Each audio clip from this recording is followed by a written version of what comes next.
we got our load off. It's a little bit of sprinkle. I didn't have room to undo my tarp, to fold my tarps up. You know, I'm at the entrance of a couple different, you know, apartment complexes, so traffic was not really all that great.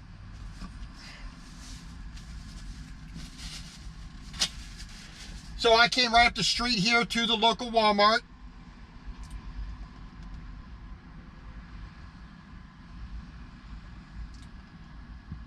I'm gonna run in, do just like a little bit of quick shopping. Mostly Powerades and maybe a bag of ice.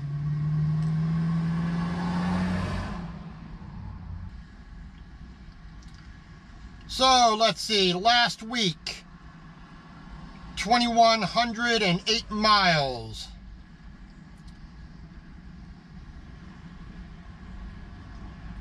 Tarp pay, trip pay, tarp multi-pay, stop pay.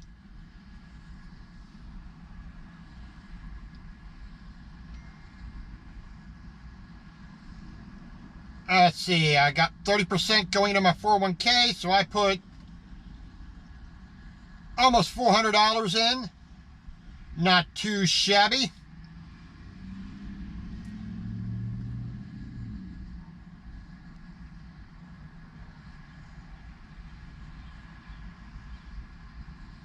And unfortunately, I had about $135 in reimbursement, so you know that's a little bit on the high side, but you know.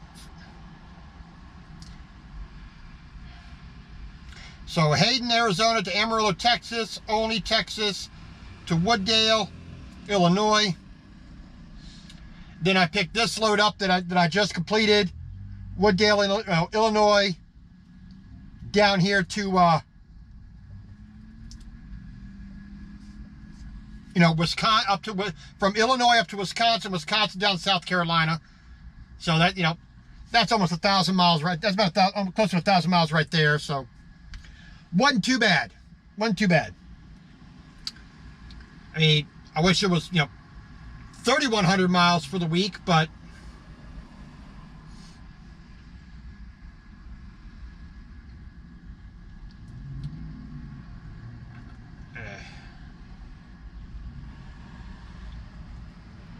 oh, man alive, I tell you.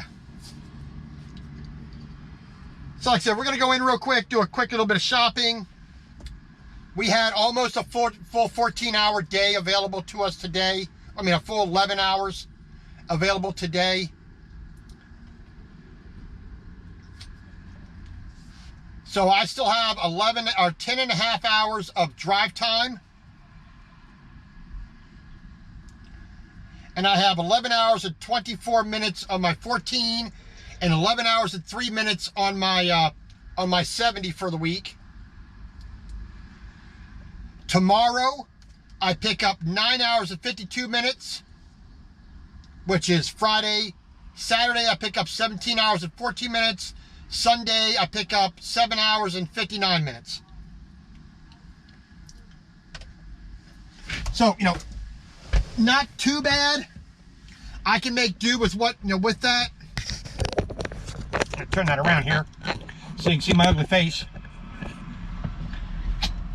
So that's not entirely too bad as far as, you know, hours to get stuff done. I mean, it's not, you know, full days, but, you know, there's only so much you can do.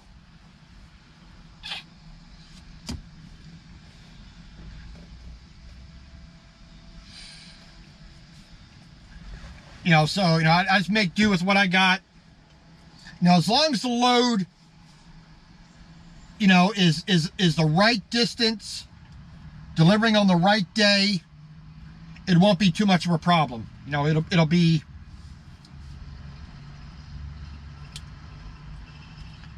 you know, if I can get a load that picks up today, that's like maybe around 1,200 miles.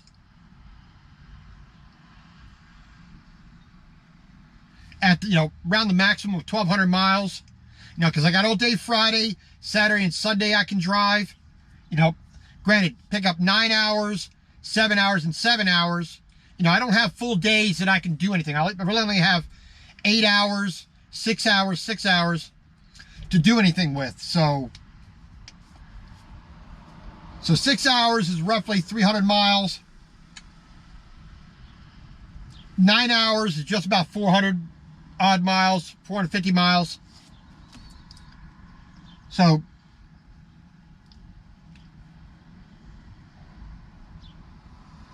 around 1,000, near 1,200 miles to deliver on Monday morning. I could do something with that, you know, just about.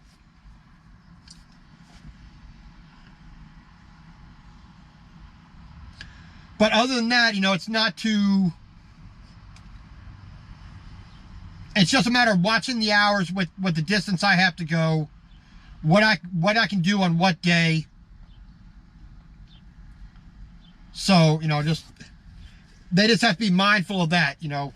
Any further than that, then I would have to stop and do, you know, I'd either be late or I'd have to stop and do a 34 in order to get there by midweek, you know, sometimes. But then be able to drive maximum hours every day.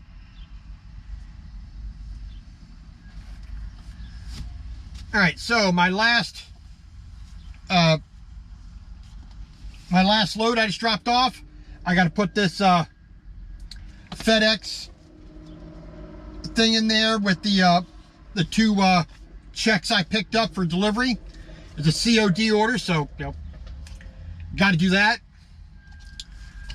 I took photographs of those checks, called my company, told my manager, assistant, whatever it is, whoever they are, you know, I told them what the check number was for the amount, what bank it was from, blah, blah, blah, just so that I'm covered for any eventuality.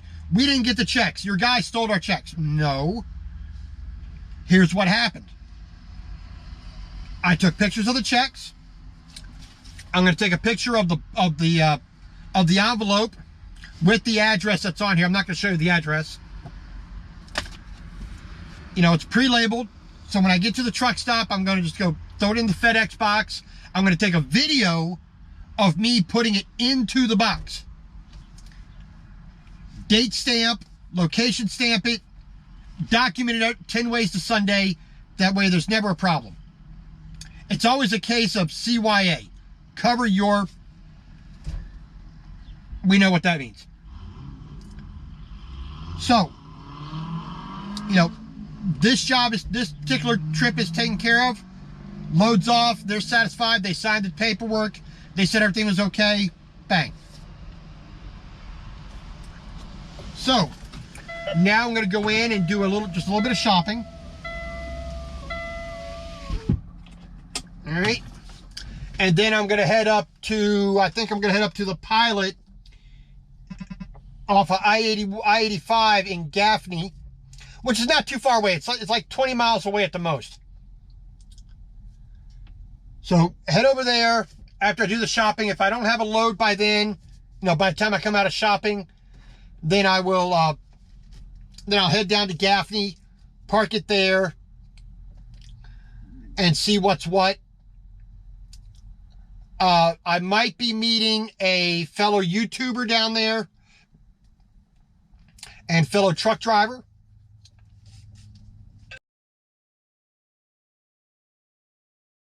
It looks like, but yeah, we got our tarp strapped down.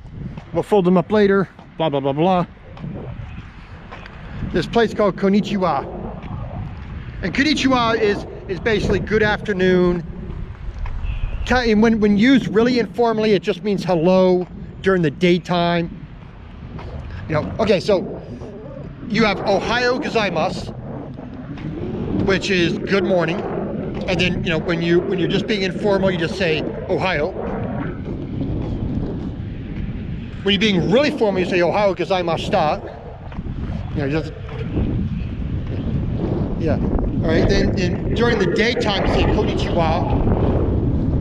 You know, which is like said hello during the daytime, good afternoon, blah blah blah blah. Hey, what you doing? You know. And then at night, you say konbawa. Which is good evening, good night, you know, but it's never it's never a parting thing. It's always a greeting thing. You know, Ohio can be good morning. You know, good morning to greet and say goodbye. Konnichiwa can be say hello, goodbye, and then but konbanwa is only a greeting. Yeah, and only at night. And but see, it always depends on. Yeah, good evening. It's good to meet you. Oh, they're not open yet. Bento Sushi and Grill, which they're not open, but whatever.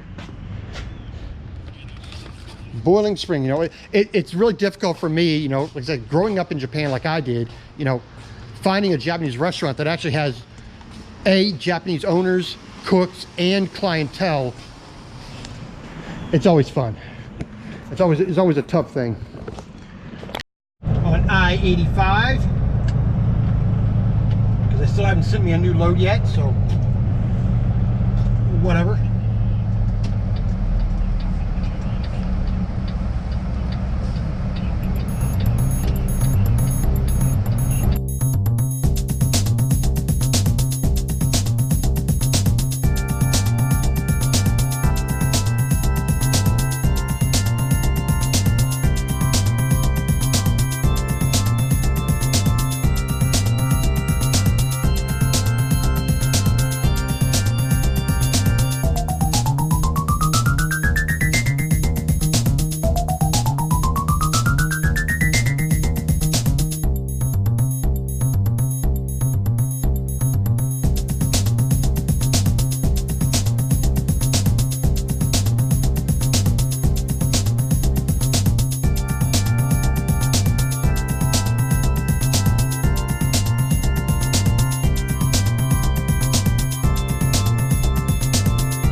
Go. Gas in the outlet. Yeah, if I knew I wasn't picking up a load tomorrow, I'd come over here and walk around. Tommy Hilfiger, you know, H&M, Gap, you know, all the usual stuff that's in the outlet things.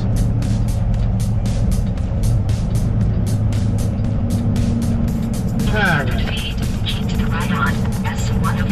Well, so we're gonna get here into the pilot, we're gonna park it, shut up, you know, wank, bitch.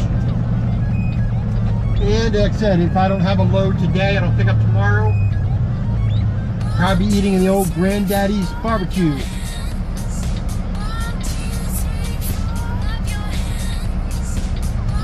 Well, the last 4 times I've stopped here in Gaffney, you know, I've seen them going, I'm gonna walk over there, I'm gonna walk over there.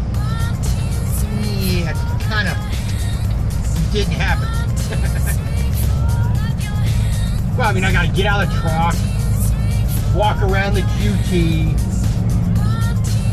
and it's a whole process.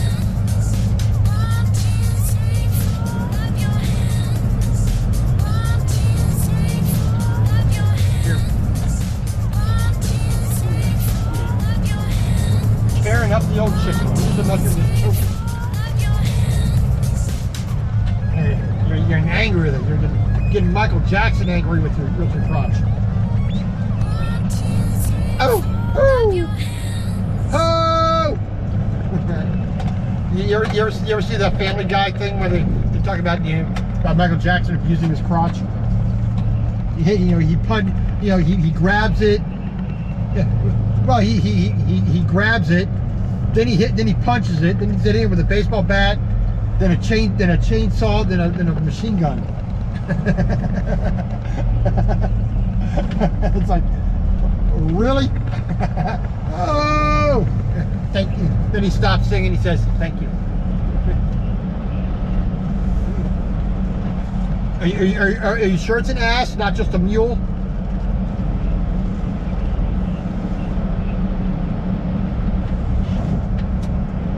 You shouldn't be looking at 4-year-olds. Oh, okay, no, let me. She's budding.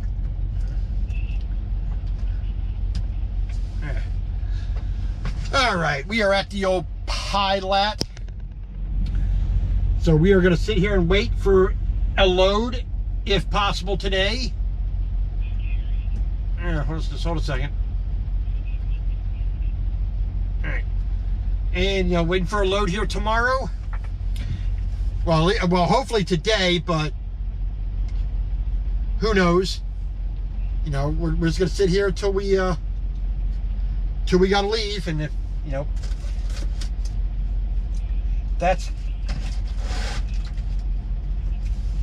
they made a break for it